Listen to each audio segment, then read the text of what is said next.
मुगल बादशाह औरंगजेब की कब्र हटाने को लेकर महाराष्ट्र में विवाद थमता नजर नहीं आ रहा है। इस मामले में विश्व हिंदू परिषद यानी वीएचपी और बजरंग दल ने सोमवार यानी 17 मार्च को महाराष्ट्र में आंदोलन का ऐलान किया है। हिंदुवादी संगठनों के ऐलान के बाद औरंगजेब की कब्र की सुरक्षा बढ़ा दी गई है।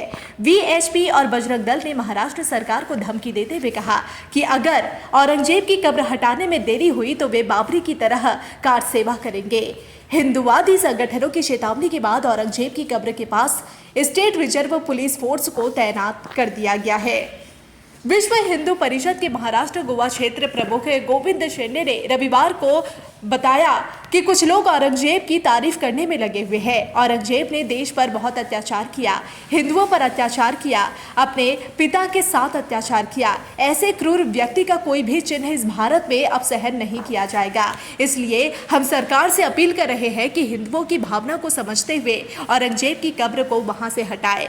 वीएचपी के नेता किशोर चौहान, बजरंग दल के नेता नितिन महाजन, संदेश भेगड़े ने पुणे में प्रेस कॉन्फ्रेंस कर कहा था कि जल्द ही मुख्यमंत्री देवेंद्र फडणवीस को ज्ञापन सौंपकर कब्र हटाने की मांग की जाएगी। उन्होंने चेतावनी दी कि अगर सरकार ने उनकी बातें नहीं मानी तो बाबरी स्टाइल में कार सेवा की जाएगी। वीएचपी और बजरंग दल ने सोमवार को पूरे राज्य में आंदोलन करने का ऐलान किया था। उद्धव ठाकरे की शिवसेना के नेताओं ने भी हिंदुवादी संगठनों का समर्थन किया है। महाराष्ट्र कांग्रेस चीफ हर्षवर्धन सबकाल ने सीएम देवेंद्र फडणवीस की तुलना मुगल शासक औरंगजेब से की है। उन्होंने सीएम फडणवीस को मुगल शासक जैसा ही क्रूर बता दिया। सबकाल ने कहा कि औरंगजेब ने अपने पिता को जेल में डाला, खुद के बड़े भाई की हत्या की और उसका सिर काटकर पूरी दिल्ली में घुमाया, छोटे भाई को पागल करार दिया और उसे मार डाला। वह समय समय पर सिर्फ धर्म का इस्तेमाल करता था, वह कभी हज के लिए भी नहीं गया। औरंगजेब धर्म का इस्तेमाल सिर्फ अपने स्वार्थ के लिए करता था। आज के समय में देवेंद्र फडणवीस भी उतने ही क्रूर है, वह हमेशा धर्म का सहारा लेते हैं।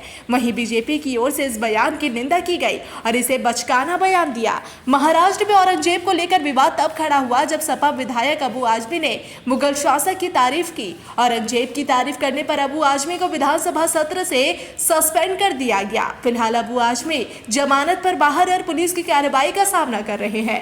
बता दें कि अयोध्या में विवादित ढांचा गिराने के लिए पूरे देश से 2 लाख से ज्यादा लोग पहुंचे थे।